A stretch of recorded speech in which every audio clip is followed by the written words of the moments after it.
Throughout Earth's history, life has been repeatedly reshaped by mass extinctions.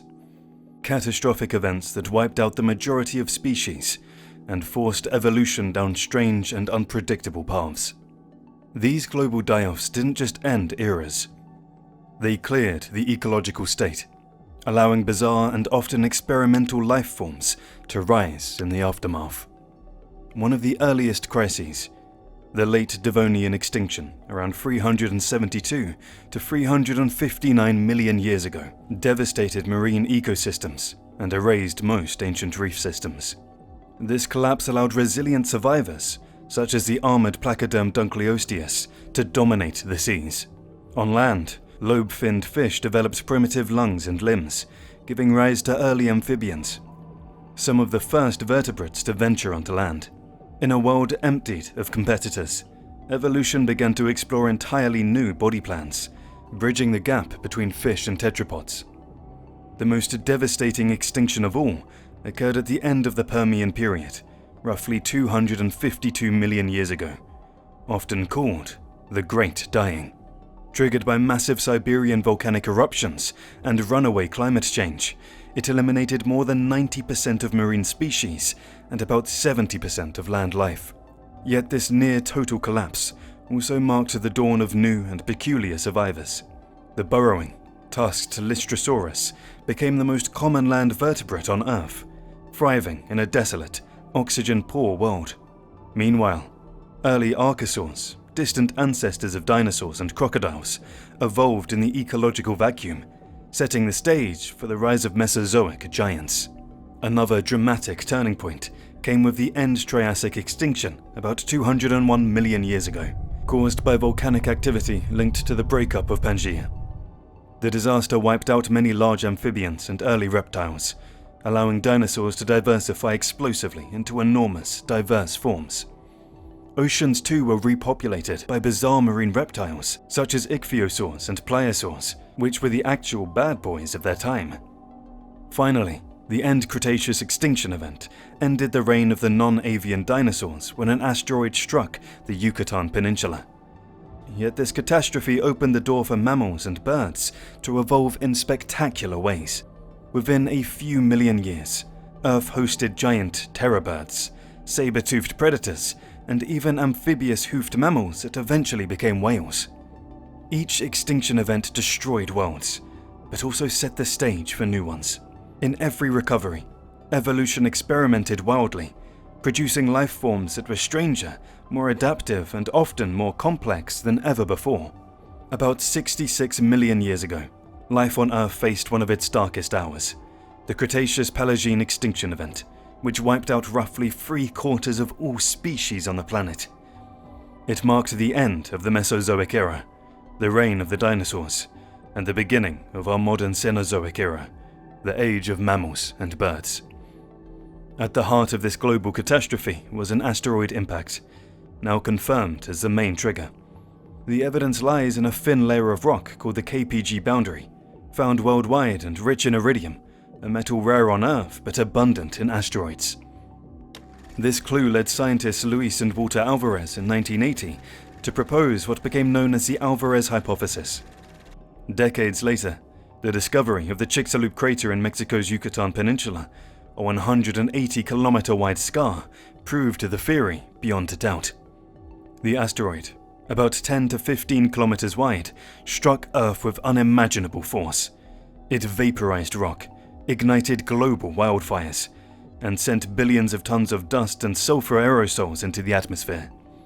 Sunlight dimmed for months, perhaps years, halting photosynthesis and collapsing food chains from plankton to predators.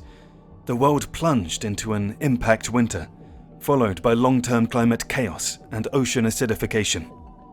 The results were catastrophic.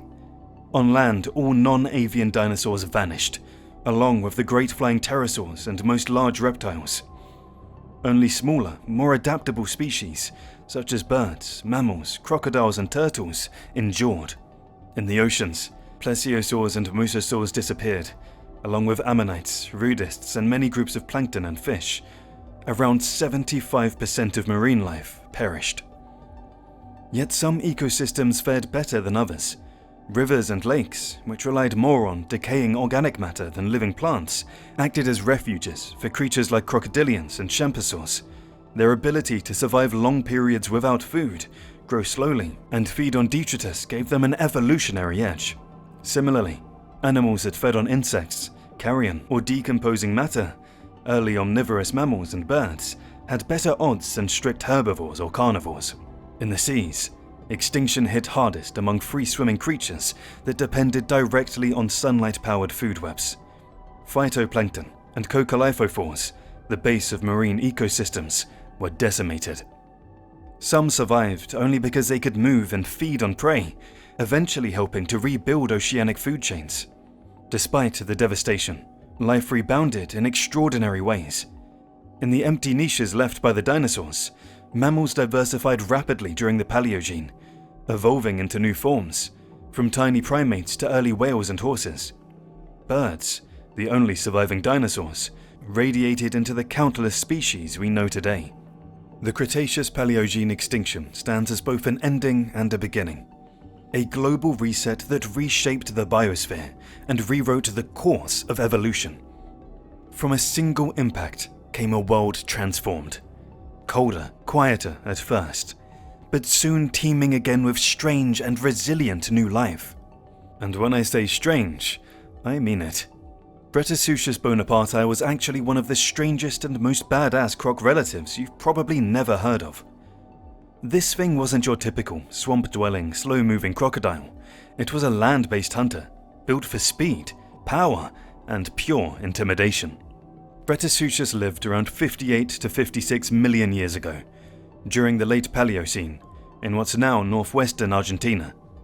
Its fossils were found in the Maíz Gordo Formation, near a spot called El Brete, which is actually where it got its name. It was officially described in 1993 by paleontologists Gastornis, Fernandez and Pau, and the species name Bonaparte honors the legendary Argentine paleontologist José Bonaparte. Cretaceous belonged to a group called Sebecidae, basically a family of crocodiliforms that said, "Forget the water, we're taking over the land." They were fully terrestrial predators, part of a larger group called Sebecus, and distant cousins of modern crocodiles. But evolution took them down a completely different path. The skull of Cretaceous was tall and narrow, with blade-like serrated teeth, just like a theropod dinosaur. Seriously, its teeth looked more like something out of a velociraptor than a croc. And those teeth weren't for grabbing fish, they were actually for slicing through flesh. Its jaws were built for vertical power, perfect for quick, crushing bites. Cretaceous didn't move like a croc either. It walked with a semi-upright stance, meaning it could chase down prey instead of ambushing. Based on comparisons with its relatives Sebecus and Barylambda, it probably stretched around 3.5 to 4 meters long. Big enough to rule the post-dino food chain and its ecosystem. See, after the asteroid wiped out the dinosaurs, South America became a sort of evolutionary playground. It was cut off from other continents, so its creatures evolved in complete isolation. That's where Cretaceous came in. With no big theropods left, this land croc stepped up to fill the role of top predator, hunting mammals, reptiles, and maybe even early birds.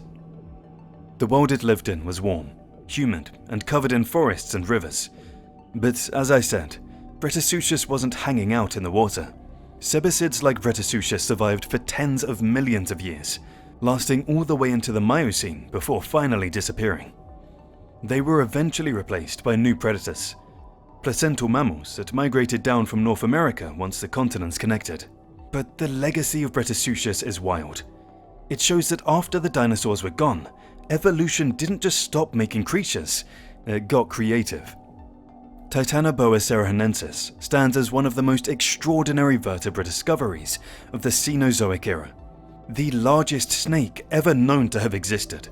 This gigantic boid slithered through the dense tropical rainforests of northern South America during the Middle to Late Paleocene epoch, approximately 60 to 58 million years ago, a mere few million years after the catastrophic event that wiped out the non-avian dinosaurs.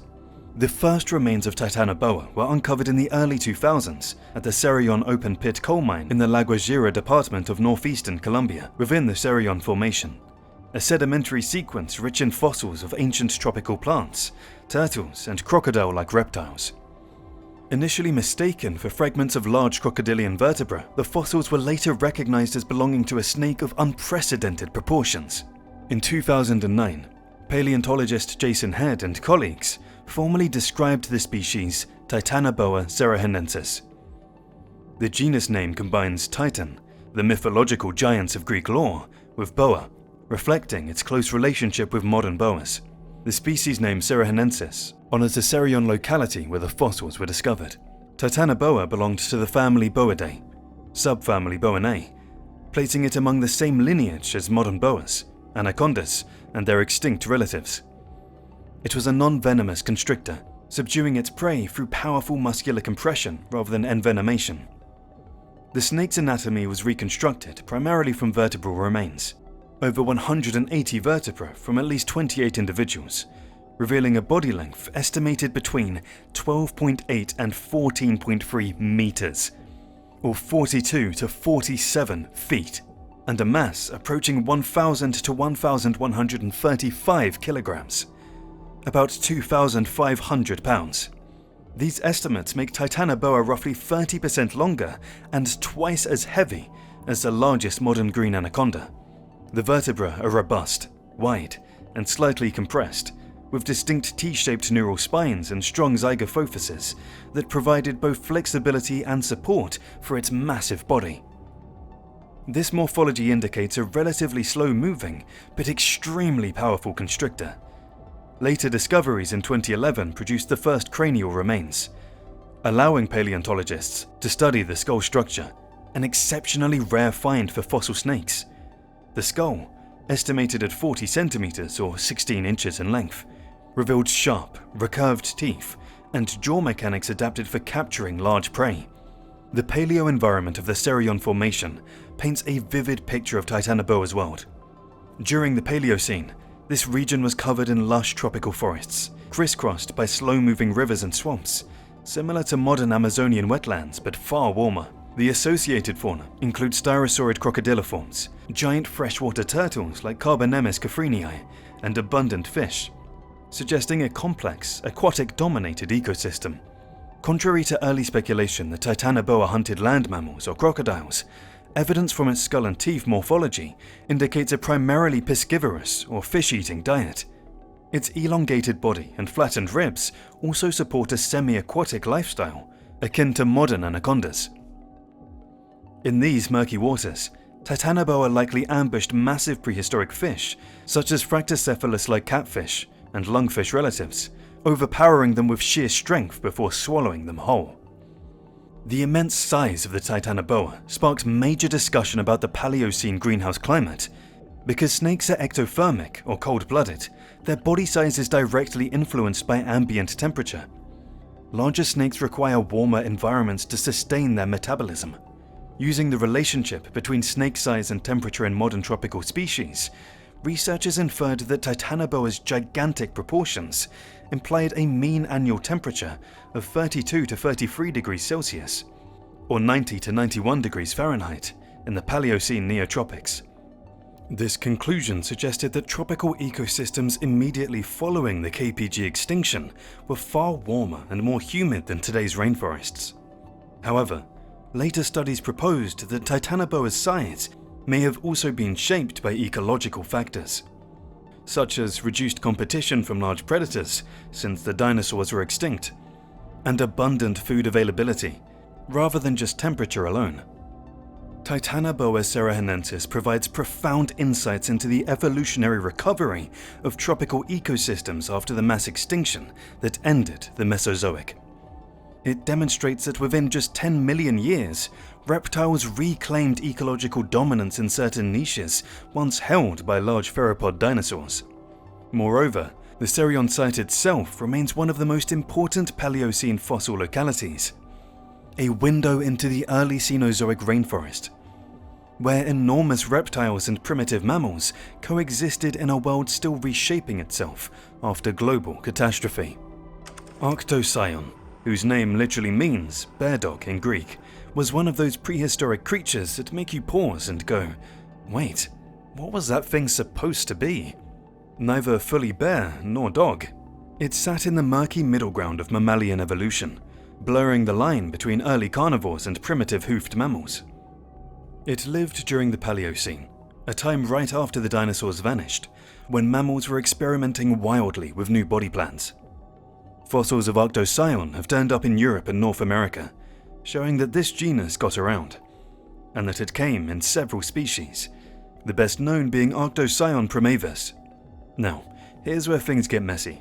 When it was first discovered in 1841, scientists thought it was some kind of early bear dog, so they slotted it under Amphicyon. Later studies yanked it out and gave it its own family, Arctocyonidae. But even that didn't last long. The group turned out to be a scientific dumping ground for early mammals that didn't fit anywhere else. In modern research, Arctocyon is thought to be a mix of unrelated lineages, possibly sharing ancestry with strange hoofed mammals like Peripticus, and even distant relatives of pangolins and pantodonts. As for Arctocyon itself, it was a bulky, muscular animal about the size of a medium dog. Arctocyon primavis stood around 45 centimeters or 18 inches tall at the shoulder, and could weigh up to 44 kilograms or 97 pounds. The later and larger species, Arctocyon mumac, named after Tolkien's elephant-like Mumakil, was even bigger, possibly the heavyweight champion of its family. This bear dog was armed with massive canines that looked more like tusks than teeth. The lower ones were so huge that the upper jaw had to leave a gap, a diastema, just to make space for them. Its cheek teeth, though, were blunt and rounded, built more for grinding than slicing, so it probably wasn't a pure predator. Picture an omnivore, something that could take down small animals, scavenge a carcass, and then munch on fruits or roots when it got bored. The rest of its body was just as interesting. Its skull was long, with a small brain case but huge muscle attachments, especially those sagittal and occipital crests, meaning this thing had a serious bite force. The forelimbs were powerful, with curved claws and flexible joints, suggesting it could climb trees or dig. Some species, like A. primavis, might have been part-time climbers, while the larger A. mumac was more of a ground dweller, maybe even a burrower. In short, Arctocyon was an evolutionary experiment, a mashup of traits from predators, omnivores, and early ungulates. It walked flat-footed like a bear, had claws like a cat, and teeth that would have made a boar jealous. No modern animal really compares, which is why paleontologists still debate whether it fits in the mammalian family tree. If you saw one alive, you'd probably call it a weird-looking bear-pig-dog hybrid, and honestly, you wouldn't be far off. Arctocyon was a reminder that evolution, especially right after the dinosaurs bowed out, loved to get weird. Contrary to popular belief, mammals didn't rise to dominance in the late Eocene to outcompete the initial waves of birds and reptiles that took over once the non-avian dinosaurs had died out. In reality, what actually happened was that mammals got lucky and took over before the birds and reptiles did, thus not having to displace anything to get to the top. Meaning that the evolution of things like Gastornophids and Planocraniids was not due to a lack of mammalian competition, but in spite of mammalian competition. One of the best known and most successful mammalian groups that were a prominent part of this early takeover by mammals were the Mesonetians, a group of predatory stem-artiodactyls. They originated in Asia at the dawn of the Cenozoic and rapidly spread across Eurasia and into North America. Even as early as the early Paleocene, only a few million years after the KPG mass extinction, large Mesonetians like Ancalagon from North America were already the dominant land predators across much of the northern hemisphere. Outside of various basal, more omnivorous taxa, formerly considered triisodontids, Mesonetians are divided into two groups: Mesonetids, Mesonetids proper, and Hapalodectids. Hapalodectids were all predatory, and all equipped with specialized slicing dentition. Their limb anatomy suggests they may have been semi-aquatic, but it's the Mesonetids, the group that includes Ancalagon, that would prove to become the most successful Mesonetians. These animals largely functioned as cursorial pursuit predators, with a fully digitigrade stance and limb dimensions similar to that of large canids. Some mesonicids were the size of jackals and functioned as mesopredators, but others were wolf-sized or larger and targeted large herbivores such as pantodontids, and later, during the Middle and Late Eocene, large perissodactyls. Mesonicids famously lacked claws, each toe being tipped with a hoof instead. This, plus their cursorial adaptations, made it impossible for them to use their limbs to grapple prey, and they took down their prey with their jaws as canids and hyenas do today.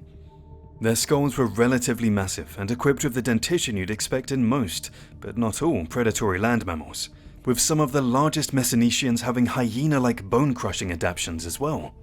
Mesonicids may have been cursorial pursuit predators, but this doesn't mean that they were exactly identical in locomotion to canids. A study done on Pachyena, a large mesonychid from the early Eocene, indicates that due to a stiffer spine, especially in the lumbar region, the running gait of a mesonychid would actually be closer to that of a fast-running herbivore such as a large antelope or a horse, with the motion of the limbs playing a larger role in propelling the animal. Furthermore, the limbs of mesonychids, especially in the larger-bodied taxa, were better suited to stamina and traveling long distances than for outright speed, being more robust than that of other cursorial animals. Thus, while not quite as fast as running specialized carnivorans, they had superior endurance and could exhaust their prey in long chases. This is rather surprising considering that many of the larger mesonicians lived in densely forested environments, rather than in open country, as endurance-based pursuit hunting is more effective in open habitats. As mentioned previously, mesonicians became dominant almost as soon as the start of the Cenozoic, and they remained the dominant group of terrestrial pursuit predators in the northern hemisphere during the entirety of the Paleocene and Eocene. By the Middle Eocene, mesonicians in Asia produced some truly formidable apex predators, such as what's likely the largest mesonician of them all, Mongolonyx robustus, an animal that likely weighed nearly 400 kilograms. But the time was running out for mesonicians. The end of the Eocene saw a wave of extinctions across mammals and other groups as a result of climatic changes leading up to the Oligocene. Mesonicians were among the worst hit groups. Only one taxon possibly survived this faunal turnover. That would be Mongolestes hadrogens, another member of the Eocene radiation of large mesonicians, and nearly as large as Mongolonyx. Some paleontologists think that this animal lived at the very start of the Oligocene and went extinct, but other sources indicate it lived in the late Eocene and went extinct at the end of that epoch. At any rate, mesonicians were forced to give up the throne thanks to the Eocene-Oligocene transition, being replaced by carnivorans and hyenodonts, which had been living in the shadows but began to enter apex predator niches right at the end of the Eocene. When the world began to recover from the chaos of the Cretaceous-Paleogene extinction, a new kind of predator quietly took command of the seas. Long before Megalodon ruled the oceans, there was Otodus obliquus, a shark of enormous size, sleek power, and evolutionary importance. Living from the late Paleocene into the early Eocene, roughly 60 million years ago, Otodus obliquus was one of the first giants to emerge after the extinction of the mosasaurs and many marine reptiles. It was, in many ways, nature's first attempt at restoring the balance of apex predation in a world suddenly without dinosaurs. Unlike the monstrous, serrated teeth of its later descendants, Otodus obliquus carried teeth that were smooth-edged yet immense, true weapons of evolutionary experimentation. A typical anterior tooth could reach 6 to 9 centimeters, 2.4 to 3.5 inches in height, while the largest known specimens, found in the Moroccan phosphate beds, measure up to 11 or even 12 centimeters, or 4.7 inches, from root to crown. To put that in perspective, those are roughly the size of a human palm. These huge triangular teeth had sharp tips, a broad central cusp, and a pair of smaller cusplets at the base. Even without serrations, they could deliver devastating punctures and crush the bones of prey. From those teeth, scientists have estimated the overall body length of Otodus obliquus to have reached 9 to possibly 10.5 meters, about 30 to 34 feet. That makes it roughly the size of today's largest great white sharks, or even slightly longer. Some paleontologists, using scaling equations derived from the great white's tooth-to-body ratio, estimate that the heaviest individuals may have weighed close to 4 to 5 tons. This wasn't a monster on the scale of Megalodon. But for the Paleocene, Otodus obliquus was the undisputed ruler of the seas, a predator unmatched in power and speed. For decades, most fossils came from Morocco's phosphate beds, where countless teeth had been unearthed and traded worldwide. But beyond those abundant finds lies a much rarer and more intriguing record. Discoveries that show how wide this shark's range truly was. In 2014, a detailed study published in Peer J documented the occurrence of Otodus obliquus in Alabama, USA. Until then, its presence in the Gulf coastal plain was poorly understood, and its fossils had been sitting unnoticed in museum drawers, some collected over a century ago. When researchers Jun Ebersol and colleagues re-examined these collections, they identified unmistakable Otodus obliquus teeth, revealing that this massive predator once cruised the subtropical seas that covered the southern United States. Those Alabama specimens turned out to be crucial. They included anterior, lateral, and posterolateral teeth. Rare because individual sharks continually shed and replace their teeth, and only certain positions are typically preserved. The Alabama fossils showed subtle differences in root shape and cusp angle, depending on where in the jaw the tooth had come from, offering scientists a clearer understanding of the species' jaw structure and feeding mechanics. The find also extended the shark's known range, proving it inhabited not only the warm seas of North Africa and Europe, but also the western Atlantic coast of North America. Even more recently, European discoveries have added a touch of mystery to the story. In 2021, a Dutch study described a single Otodus obliquus tooth recovered not from solid rock, but from dredged beach sand in Walcheren, the Netherlands. The tooth's perfect preservation and unusual context raised questions. How did it end up there? Researchers proposed that it was likely reworked from older sediments during coastal sand supplementation projects. Yet the discovery remains significant, for it represents one of the only confirmed Otodus finds in the Netherlands, hinting that the shark's range may have been even broader than the fossil record suggests. Each tooth found in unlikely circumstances tells a story of ancient oceans that once flowed where modern beaches now lie. The morphology of Otodus obliquus also gives us a glimpse into shark evolution at a pivotal moment. Its smooth, unserrated teeth mark it as a primitive member of the Otodontidae family, the very lineage that would later give rise to the colossal Megalodon.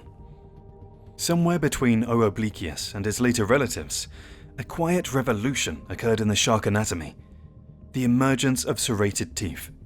These fine edges, perfect for slicing through thick prey, appear in younger species, such as Otodus axoaticus and Carcharocles auriculatus. Understanding how and when this change occurred is a major focus of ongoing research. The Alabama fossils and other transitional specimens may one day provide the missing link between smooth-edged and serrated toothed giants. Despite being relatively well known, Otodus obliquus is still, in many ways, an enigma. No complete skeleton has ever been found. Its body shape is inferred from modern relatives: long, torpedo-like, and built for bursts of speed, possibly reaching 40 kilometers an hour or 25 miles per hour in short chases. Its diet likely included large bony fish, smaller sharks, and perhaps early marine mammals in the later part of its existence. It was once one of the top predators of the Paleocene seas, a symbol of how quickly life rebounded after one of Earth's darkest moments. Gastornis was a massive, flightless bird that roamed Europe, and possibly parts of North America and Asia during the mid-Paleocene to mid-Eocene, roughly 66 to 45 million years ago. Most fossils come from France and Germany, but remains historically assigned to the North American genus Diatryma suggest these birds had a wider range than previously thought. For well over a century, paleontologists debated whether Gastornis and Diatryma were the same genus. Some researchers argued for lumping them together, while others pointed out anatomical differences that justified keeping them separate. Regardless of the taxonomic arguments, the size and ecological role of these birds are unmistakable. They were among the most impressive animals of the early Paleogene ecosystems. The largest species, Gastornis giganteus, could easily top 2 meters, around 7 feet, and weigh between 175 and 225 kilograms, or 386 to 496 pounds. Its skull was enormous, deep, and compressed from side to side with a straight-edged, formidable beak built for more than just show. Unlike the raptor-like South American terrorbirds, Gastornis didn't have a hooked, predatory beak. Instead, its jaw structure and bone chemistry indicated it was herbivorous, feeding on tough plant material, seeds, and nuts. Early reconstructions often pictured it preying on small mammals, like Eohippus, but fossil footprints and biomechanical studies of its skull suggest it was more likely a giant browser than a hunter. Its body was solid and well-built. Short, powerful legs and a compact torso meant it wasn't fast or particularly nimble. Its wings were vestigial, reduced to small, non-functional upper arm bones similar to modern ostriches and cassowaries. The neck, however, was long and muscular, made up of at least 13 strong vertebrae, allowing it to reach high into trees and bushes. With a broad pelvis, sturdy hind limbs, and a heavy tail for balance, Gastornis could rear up on its legs like a gorilla, bracing itself with its tail to reach food that other animals couldn't. This combination of anatomy and posture let it access an ecological niche that few mammals could exploit at the time. Gastornis' reproduction was impressive too.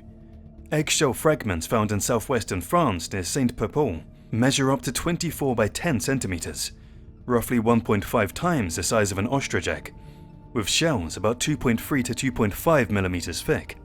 While these eggs haven't been definitively linked to Gastornis, their size and the absence of other giant birds in the region make it likely that they belonged to this genus. Footprints reinforce behavioral insights. Tracks from Europe and North America show a lack of sharply hooked claws, further evidence that these birds weren't hunters. In Washington state, Eocene tracks assigned to River Vipers giganteus suggest similar giant birds existed on the west coast of North America around 54 million years ago. Though the exact species is still uncertain, Gastornis is closely related to modern waterfowl and screamers and seriforms, branching early in that lineage. Some researchers place Gastornithids in their own order, Gastorniformes, while others include them in the broader Anseromorphae, alongside extinct relatives of ducks and geese. Phylogenetic studies suggest these birds fill a unique niche as the largest terrestrial herbivores in Europe at a time when mammals were only starting to diversify. They shared their world with early primates, like Plesiodapis, rodent-like ungulates such as Phenacodus, and herbivorous pantodonts, including Coryphodon.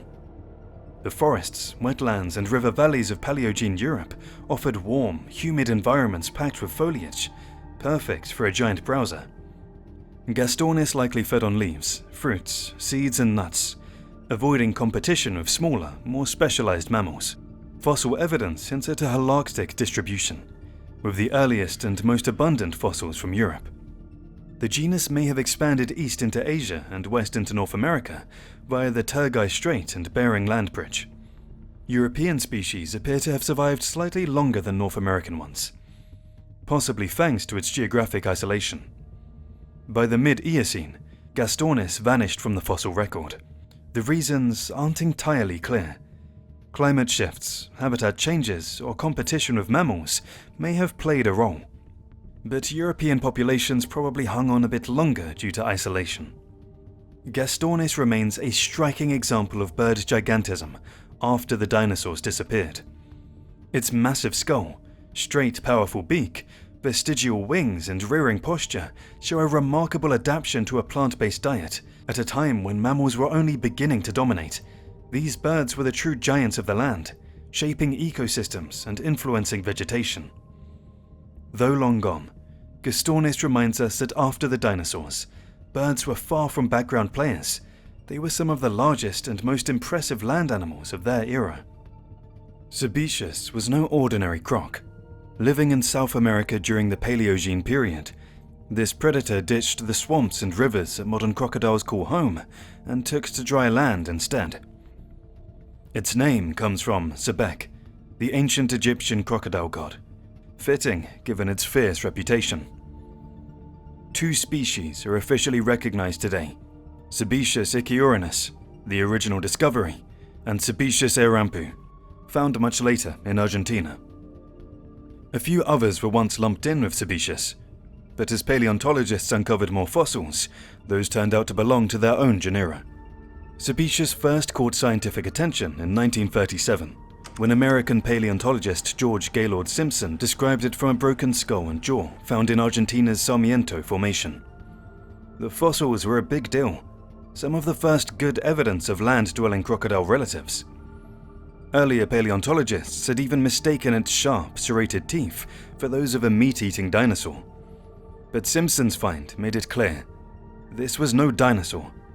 It was a croc that had evolved for life on land. His colleague, Edwin Colbert, later expanded on the discovery, setting up a whole new family, Sebecidae, for these strange, land-based crocodiles. Unlike today's crocs, Sebecus had long legs, a deep, narrow snout, and teeth shaped like steak knives, thin, curved, and serrated for slicing flesh. Its skull was tall instead of flat, and its nostrils faced forward instead of upward, another clue that it wasn't lurking in rivers. Fossils of its limbs show it stood higher off the ground, with a more upright posture built for walking or running on land. It probably hunted other terrestrial animals, tearing into them with quick, shearing bites, a bit more like a theropod dinosaur than a modern crocodile. Over the years, paleontologists kept finding related fossils across South America, from Colombia to Bolivia and Peru. Some of these were originally labeled as Sebecus species, but were later given their own names, like Zolmasuchus and Langstonia, after careful study showed their skulls and teeth were shaped differently. Still, they all share that same signature zyphodont style, the serrated, cutting teeth that made Sebecians stand out in croc evolution. When researchers finally got a good look at a nearly complete Sebecus skeleton, it confirmed what many suspected. This animal was fully terrestrial. Its proportions looked more like a fast-moving predator than an ambush hunter. Estimates suggest it reached around 2.5 to 3 meters, or 8.2 to 9.8 feet long, weighing roughly 100 kilograms or 220.5 pounds. Powerful, but not massive. And those jaws, the muscles that closed them were huge, perfect for delivering crushing bites, while the muscles that opened them were much weaker. Once Sebecus clamped down, there was no easy escape. Its bite marks and tooth wear even show it used a cutting motion to shred meat, something crocodiles today just don't do. In short, Sebecus was the croc that broke the mold. It ruled the land long after the dinosaurs were gone, filling a top predator role few would expect from a crocodilian. With legs built for speed, teeth for slicing, and a body made for the hunt, it's a perfect reminder that not all crocodiles were river dwellers, waiting in the water. Some chased their prey across solid ground. Paleophis colosseus was an absolute giant of a marine snake that ruled the ancient seas during the Lower Eocene epoch, roughly 56 to 48 million years ago.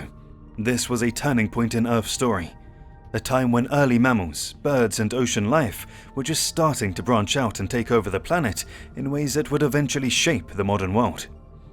Stretching out to lengths rivaling a full-sized school bus, Paleophis colosseus wasn't just big, it was really big. Its sheer scale and build reflected the wild evolutionary experimentation of the early Eocene, an age defined by warm climates and a burst of new life. Most of what we know about this massive sea serpent comes from a 2018 study. The study explained how this giant adapted to the warm, shallow seas that once covered what's now the trans-Saharan region of Africa. The genus Paleophis included several species of Eocene sea snakes, like Paleophis maghrebianus from Morocco, and Paleophis virginianus from North America. Each had its own unique set of features, fine-tuned to its environment. However, Paleophis colosseus was in a league of its own, the heavyweight of the group. It had broad, solid vertebrae and elongated bones, showing off a mix of older reptilian traits and aquatic adaptations that hinted just how specialized it was. While no living snake can be called a direct descendant, its role in the ecosystem probably mirrored that of modern giants, like the green anaconda or the reticulated python. These modern titans share its bulk and its semi-aquatic habits, but they took completely separate evolutionary paths. Fossils of Paleophis colosseus have been found in areas that were once part of the Tethys Sea. a massive body of water that separated the supercontinents Gondwana and Laurasia. Back then, the Earth was much warmer. Sea levels were higher, and shallow tropical waters stretched across continents, teeming with life. This environment was a perfect hunting ground for a predator of that size. Fossil evidence puts its length somewhere between 8.1 and 12.3 meters, 26.6 to 40.4 feet. That's a serious range, but even at the low end, it was a giant. For comparison, the famous Titanoboa from Paleocene Colombia had reached around 13 meters, or 42 feet, and could have weighed over a ton. Both snakes easily rank among the biggest ever to sliver on, or through, this planet. Scientists group Paleophis species into primitive and advanced categories based on their vertebrae. The advanced ones had tall bony ridges and smaller articulating joints that made them faster swimmers. Paleophis coloceus, on the other hand, falls into the primitive side of the family. Its thick, broad bones suggest it wasn't built for speed, but for power. Probably more of a slow, forceful glider through coastal waters than a fast hunter in open seas. As for what it ate, that's still up for debate. Since no skull fossils have been found, paleontologists have had to read the clues from its bones and from relatives. There's good reason to believe it went after big prey: fish, turtles, maybe even smaller marine mammals. Some think it may have hunted early whales. The small Archaeocetes had shared its habitats. The comparison makes sense. Modern apex predators like great whites and orcas go after marine mammals smaller than themselves too. Whatever the exact menu was, one thing's clear: nothing in those Eocene waters messed with Paleophis coloceus. Only the biggest sharks or marine crocodiles, like Dinosaurs, might have stood a chance. Sarcastodon, meaning flesh-tearing tooth, was no small-time predator. This extinct genus of placental mammals belonged to the family Oxyanidae, part of a now vanished group of carnivorous beasts that once ruled the Eocene landscapes of Asia. Fossils of this massive hunter have been unearthed in Mongolia and China, where it roamed around 40 million years ago. The first piece of Sarcastodon's story began in 1928, when a lower jaw fragment was dug up during one of the American Museum of Natural History's Central Asiatic expeditions. 2 years later, a surgeon named Dr. A.Z. Garber stumbled upon something even bigger: a partial skull and lower jaws of a huge predatory mammal, southwest of Irandabasu in Inner Mongolia. By 1938, paleontologist Walter Granger recognized it for what it was: a new giant among the Oxyanids, naming it Sarcastodon mongoliensis. A second species, Sarcastodon hainanensis, would later be described in 1986 from China's Hetayuan Formation. Now, Sarcastodon wasn't just large, it was massive. Estimated at roughly 3 meters or 10 feet long, and possibly weighing up to 800 kilograms or 1,800 pounds. It was built like a tank with jaws to match. Its skull, even in incomplete form, measured 35 centimeters long and 38 centimeters or 13.8 to 15 inches wide across the cheekbones, about half again as big as that of its cousin Patriophyllus, which used to hold the largest Oxyanid title before Sarcastodon crashed the party. Those teeth, absolutely brutal. Its enamel featured zigzagging Hunter-Schrager bands, a structural adaptation seen in animals that crush bone. The front teeth were small, almost shoved aside to make room for oversized canines positioned far forward, while the premolars and molars formed shearing blades built for slicing flesh and cracking bone. This was a creature that didn't just eat, it demolished. Sarcastodon belonged to the Oxyanids, once lumped into the old order Cretodonta alongside Hyaenodonts. That classification has since fallen apart. Turns out creodonts weren't a natural group, but Sarcastodon still stands as one of the apex predators of its age. Imagine a cross between a bear and a big cat, with the crushing power to turn bone into dust. That's the kind of predator we're talking about. Its remains were found among the fossils of Eocene turtles, birds, small mammals, and even early rhinos. A reminder that Sarcastodon prowled a world bursting with evolutionary experimentation. And in that world, this flesh-tearing tooth was king. Purgatorius is an extinct genus of small mammals that lived during the very early Paleocene, approximately 66 to 63 million years ago, immediately following the Cretaceous-Paleogene mass extinction. Fossils of Purgatorius have primarily been found in western North America, including the Hell Creek and Tollock formations of Montana and Wyoming. These tiny mammals are considered among the earliest representatives of Plesiadapiforms, a group often interpreted as basal relatives or stem primates, although their precise placement within primate evolution remains debated. Seems like that thing is responsible for all the stress in my life.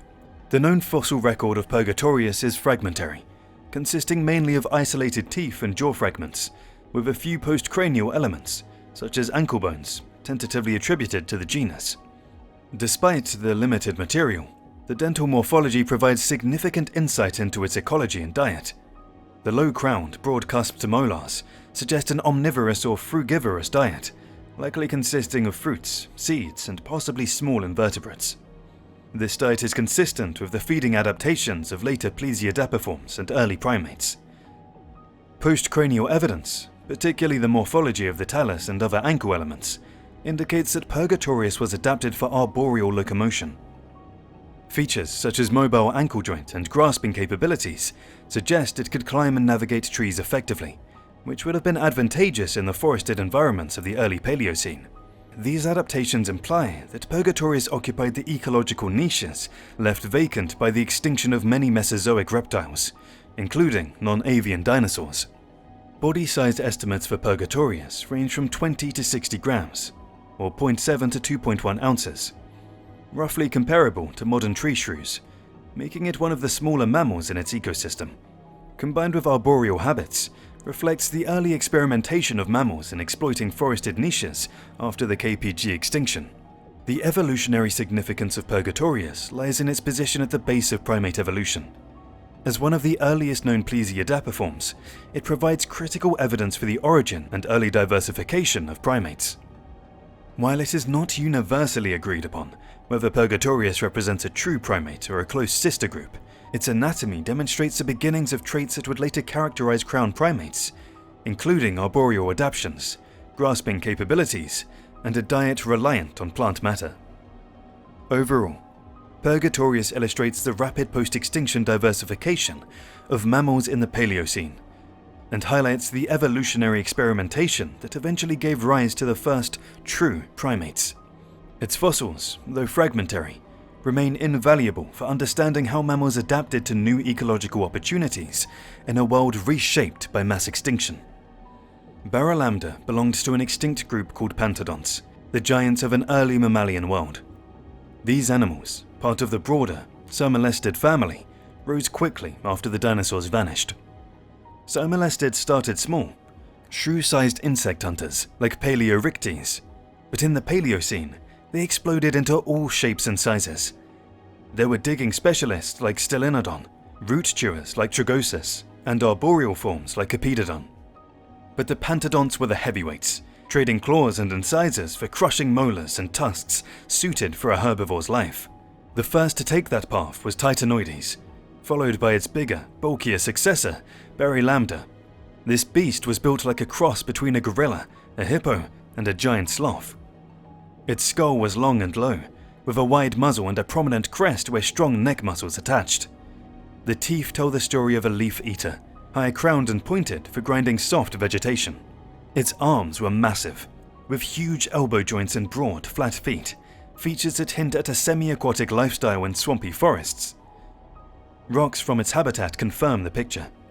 Tropical floodplains and wetlands thriving during the Paleocene's warmest phase. Barylambda's pelvis was particularly impressive. Wide and powerful, suggesting that it could rear up on its hind legs to feed, just like a gorilla does today. Combined with its thick tail, it could form a sturdy tripod while browsing high foliage. This kind of body plan, long arms, strong back, plant-based diet, reappears in later mammals.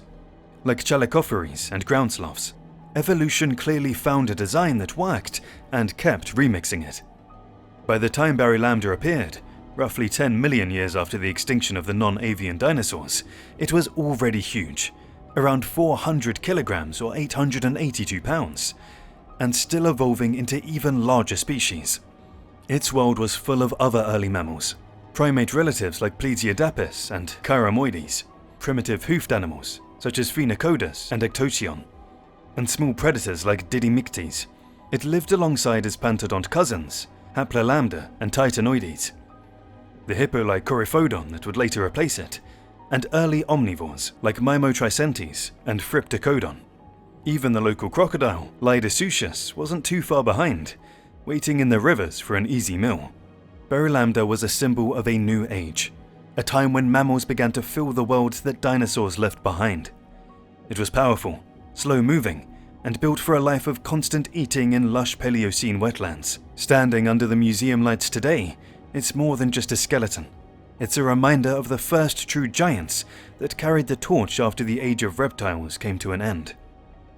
Thoracosaurus was a long-snouted reptile that lived in North America during the late Cretaceous and early Paleocene, and its appearance has long fascinated scientists. With its elongated, narrow jaws resembling giant pincers, it bears a striking resemblance to modern fish-eating crocodilians, like the Indian gharial. For years, these similarities created confusion about how Thoracosaurus fit into the crocodilian family tree. Genetic studies of living crocodilians have clarified part of the puzzle. The Indian gharial and the so-called face gharial are actually closely related, forming a relatively young group that diverged around 30 million years ago, long after the Cretaceous-Paleogene extinction event. This finding posed an interesting problem. How could fossils resembling gharials, like Thoracosaurus, appear in rocks over 70 million years old, predating even Tyrannosaurus rex? Recent research using advanced phylogenetic techniques that combine fossil anatomy and geological age has provided an answer. These analyses account for homoplasy, the evolutionary process where unrelated species develop similar traits because they occupy similar ecological niches. The results show that Thoracosaurus and other ancient gharial-like reptiles are not direct ancestors of modern gharials. Instead, they represent a separate lineage that independently evolved long, narrow, pincer-like jaws to feed on fish. The long jaws of both Thoracosaurus and modern gharials are therefore a classic case of convergent evolution. In both cases, the morphology minimizes water resistance and allows for rapid strikes at prey, demonstrating how similar ecological pressures can shape species in remarkably similar ways, even across tens of millions of years. This understanding resolves the apparent paradox between molecular data and the fossil record. While modern gharials are relatively young, the Mesozoic gharials were actually gharial mimics, distinct reptiles that independently evolved similar adaptations. The study highlights how convergent evolution can produce misleading similarities and emphasizes the importance of combining multiple lines of evidence when reconstructing evolutionary histories. So, Thoracosaurus was not a true gharial, but it filled a similar ecological role in ancient rivers and lakes. Its story demonstrates the incredible adaptability of crocodilian relatives and how evolution can produce near-identical solutions in entirely separate lineages. Barylambda is an extinct genus of crocodiliforms that inhabited North America from the late Cretaceous through the Eocene, approximately 66 to 55 million years ago. This genus is notable for its persistence across the Cretaceous-Paleogene boundary, a period marked by significant extinction events. Barylambda species were mid-sized crocodiliforms, with lengths ranging from 2.8 meters, or 9.2 feet, in species like Barylambda acutidentatus, to approximately 3.5 meters or 11.5 feet in Barylambda sternbergii. Estimates suggest that these animals weighed between 200 and 500 kilograms, or 441 to 1,102 pounds, depending on the species and individual size. The genus was first named by Christopher Broku in 1997, who reassigned several species previously classified under the genus Lidosuchus to Barylambda.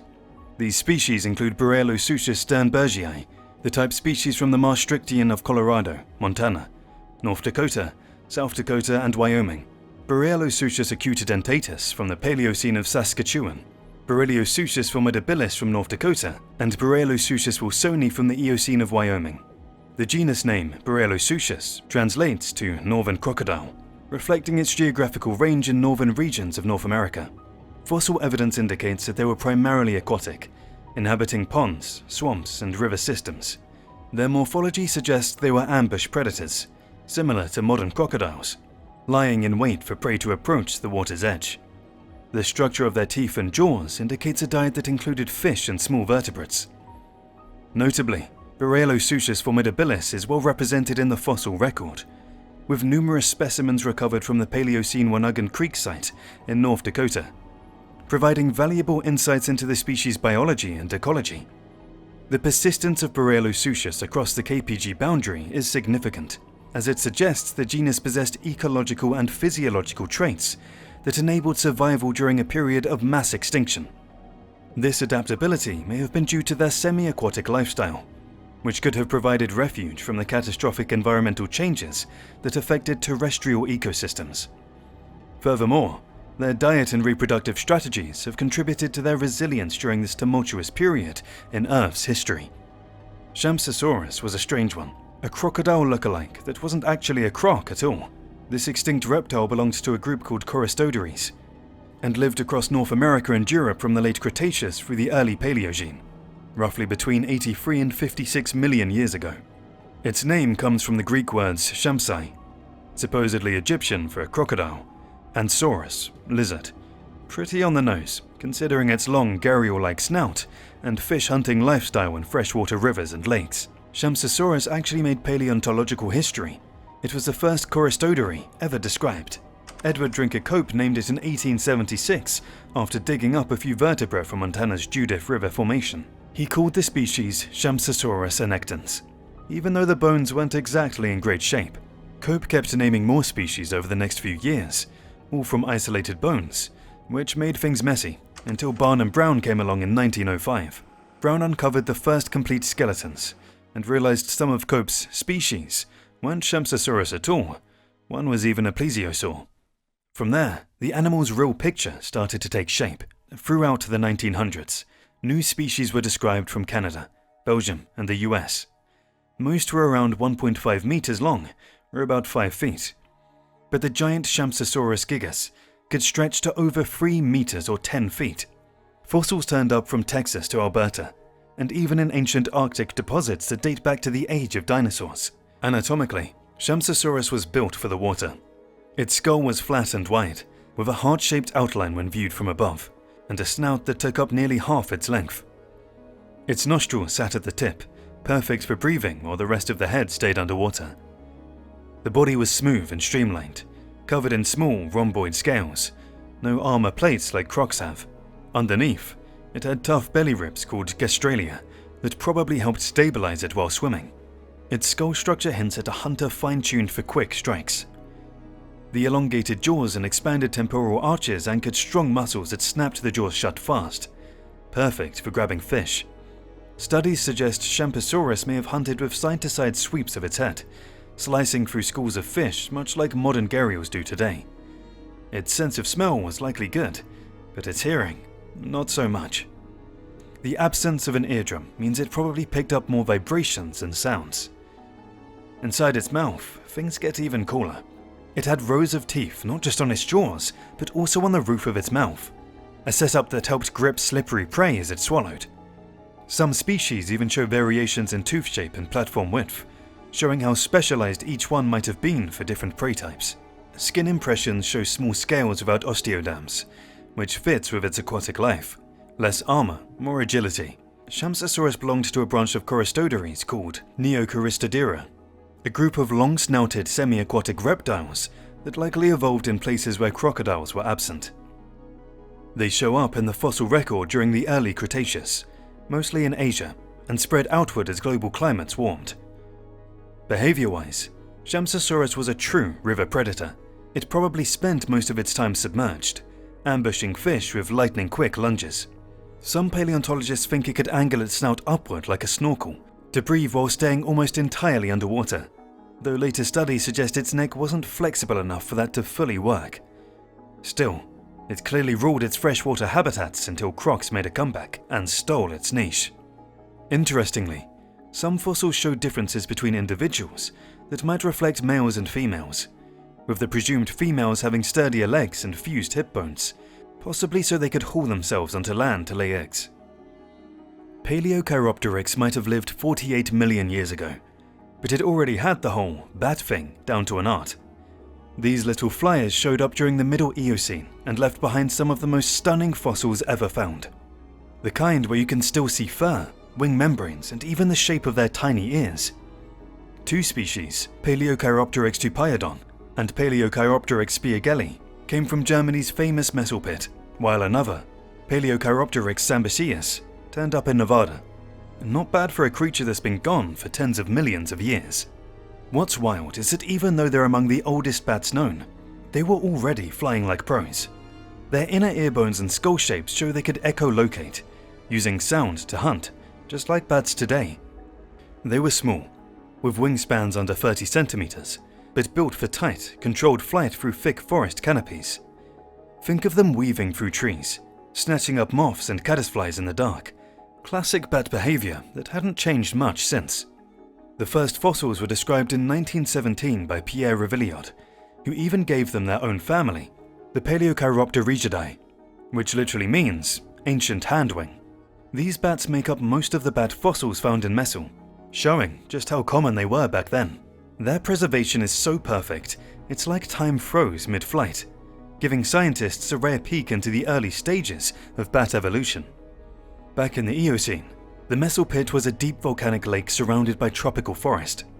The air could be toxic, the water low on oxygen, terrible for life, perfect for fossils. Many Paleochiropteryx probably met their end while swooping down for a drink or a snack, caught by sudden bursts of volcanic gas. Structurally, they were made for maneuvering. Short, broad wings meant they could turn fast but didn't need to be speedy. That's ideal when you're darting under trees rather than racing across open skies. Their ears suggest early echolocation skills, not as refined as today's bats, but definitely there. And thanks to preserved pigments in their fossilized fur, we even know what color they were: brown, like plenty of bats you'd see today. So yeah, Paleochiropteryx wasn't just one of the first bats, it was already doing everything right. Small, quick, nocturnal, and perfectly built for its world. Proof that some evolutionary blueprints barely need editing. During the Paleocene, the world was still recovering from the chaos of the dinosaur extinction, and the continents were on the move, slowly assembling into the map we recognize today. In the Northern Hemisphere, the old supercontinent Laurasia, which had once united North America and Eurasia, was breaking apart, yet still connected here and there by temporary land bridges. These routes allowed animals and plants to wander between continents. Beringia linked North America and East Asia around 65.5 and 58 million years ago. The De Geer route connected Greenland and Scandinavia earlier, between 71 and 63 million years ago. And the Philaean route bridged Greenland with Western Europe around 57 to 55.8 million years ago. Meanwhile, Europe and Asia were split by the Tergai Strait. Though occasional land connections, the Tergai route, allowed limited exchange between the two regions. In North America, the Laramide orogeny, a powerful mountain-building phase that began in the late Cretaceous, was still reshaping the West. By the end of the Paleocene, it had pushed up the Rocky Mountains, while falling sea levels caused the greatest western interior seaway, which once split the continent in two, to finally retreat. Around 60 to 54 million years ago, something massive was happening in the North Atlantic. Volcanic activity exploded across what's now Greenland, Iceland, and the British Isles, forming the North Atlantic Igneous Province, one of the largest volcanic events of the past 150 million years. This burst of magmatism, linked to the Proto-Iceland hotspot and the rifting of tectonic plates, helped open the North Atlantic Ocean and pushed Greenland away from North America. The carbon released during this volcanism might have triggered a dramatic climate event, the Paleocene-Eocene Thermal Maximum, PETM, by destabilizing methane deposits on the ocean floor. Farther south, North and South America were still separated by the Central American Seaway, though an island chain known as the South Central American Arc had begun to form by around 73 million years ago. Meanwhile, the Caribbean Plate, born from the Galapagos hotspot in the Pacific, drifted eastward, squeezed between the converging Americas as the Atlantic Ocean continued to widen. This slow tectonic ballet would eventually raise the Isthmus of Panama, sealing the seaway around 2.6 million years ago. In the southern hemisphere, the remnants of Gondwana were still breaking apart. Antarctica remained attached to both South America and Australia, while Africa drifted north towards Europe and India raced headlong towards Asia. A collision that would one day form the Himalayas and close the Tethys Ocean. By the Paleocene, India had already begun its northward journey, and some evidence suggests that plants and animals were able to migrate between India and Asia via island arcs long before the full collision occurred. The Paleocene world was one in motion, continents shifting, mountains rising, volcanoes roaring, and new pathways for life emerging, setting the stage for the evolutionary explosion that would define the Eocene. The Paleocene was a world wrapped in warmth, a greenhouse Earth still echoing the climate of the Cretaceous. Global temperatures hovered around 24 to 25 degrees Celsius, or 75 to 77 degrees Fahrenheit, a full 10 degrees warmer than the modern 20th century average. The poles weren't frozen wastelands like today, but rather cool temperate regions, with no permanent ice caps in sight. Some glaciers may have clung to the transantarctic mountains, but the planet as a whole was humid, lush, and alive. Across the map, climates varied widely. Antarctica, Australia, and parts of Europe and North America were comfortably temperate, while India, Africa, and China leaned towards arid conditions. The tropics stretched across the equator, covering what's now northern South America, Central Africa, and even the Mediterranean region in dense, steamy vegetation. In North America, the coastal plains were monsoonal swamps, while the inland west dried into open, seasonal landscapes. Even Svalbard, now locked in Arctic ice, had a mild climate, summers near 19 degrees Celsius or 66 Fahrenheit, and winters just above freezing. The oceans told a similar story of warmth. Deep waters ranged between 8 to 12 degrees Celsius or 46 to 54 Fahrenheit, far warmer than today's near-freezing depths. Surface seas reached around 28 degrees Celsius or 82 Fahrenheit near the equator, cooling to roughly 23 degrees Celsius or 73 Fahrenheit in mid-latitudes. Evidence from Foraminifera, tiny fossil plankton, shows a well-defined thermocline, where warm surface waters sat atop cooler depths. By the late Paleocene, tropical species were even found in higher latitudes, proof that Earth's warmth stretched far beyond the equator, until conditions steepened again and they retreated south. Atmospheric CO2 levels fluctuated wildly, from 350 to over 1,100 parts per million, with an average near 616 ppm, roughly twice pre-industrial levels. Even so, CO2 alone couldn't fully explain the persistent heat. Scientists believe positive feedbacks like cloud behavior, aerosols, and vegetation patterns amplified the greenhouse effect. A 2019 study added another layer to the story, pointing to orbital eccentricity cycles, subtle wobbles in Earth's orbit, as major climate drivers between the late Cretaceous and early Eocene. The aftermath of the Cretaceous-Paleogene extinction, 66 million years ago, brought chaos but surprisingly quick recovery. Global darkness, freezing temperatures, and acid rain from the asteroid impact and Deccan volcanism likely lasted only a few years to decades. Within centuries, Earth bounced back, shifting towards a Chicxulub ocean phase, a time of low biological productivity and disrupted carbon cycling. This temporary lull may have reduced cloud formation, letting more sunlight in and pushing global temperatures up another 6 degrees Celsius. From there, climate pulses continued in waves. The Dan C2 event, around 65.2 million years ago, marked a spike in deep-sea carbon, possibly from Deccan volcanism or the sudden release of stored oceanic carbon. Later, around 62.2 million years ago, another warming and acidification pulse, the latest Danian event, raised global temperatures by up to 2.8 degrees Celsius. Around 60.5 million years ago, sea levels dropped sharply, likely from evaporation as heat intensified and no ice remained to trap water. Then came one of the era's most dramatic events, the Mid-Paleocene Biotic Event, MPBE, about 59 million years ago. For roughly 10,000 years, massive methane hydrate releases from the sea floor pumped carbon into the atmosphere, raising temperatures by 2 to 3 degrees Celsius and altering ecosystems worldwide. Grasslands expanded, weather patterns shifted, and a second methane pulse, MPBE2, about 300,000 years later reignited the chaos. By 58 million years ago, Earth briefly cooled again. a pause marked by heavy organic carbon burial, falling sea levels, and the faint signature of short-lived polar ice. But this was only the calm before the storm, as the next epoch, the Eocene, would unleash one of the most extreme greenhouse events in Earth's history. After the asteroid impact, the planet slowly began to breathe again. The Paleocene wasn't just a recovery, it was a fresh start. Warm, humid air blanketed much of the world, and forests began to reclaim the land. Towering conifers still stood their ground, but broad-leaved trees, the ancestors of today's jungles, were pushing their way in, filling every patch of light that reached the forest floor. In places like Patagonia, the land was wild with variety. Tropical rainforests dripping with moisture, mangroves clinging to coastlines, and cloud forests where mist never lifted. Meanwhile, in what's now Colombia, fossils from the Sierra Formation show palm trees, legumes and malvales, plant families still around today.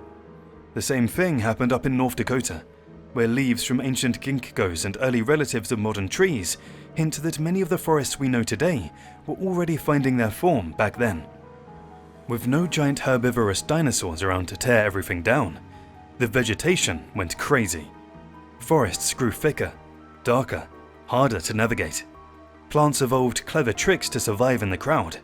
Some grew massive roots to anchor themselves and grab nutrients. Others climbed their neighbors just to touch sunlight. Seeds got heavier, packed with food to help them sprout in the shade, and ferns and vines took over whatever space was left. Wildfires, once a regular visitor, started to fade away. Oxygen levels had dropped, making it harder for flames to spread. But when they did, the fires were monsters, burning hotter than anything before. The plants that survived the asteroid impact had been through hell. In some places, like North Dakota's Williston Basin, up to 60% of species disappeared.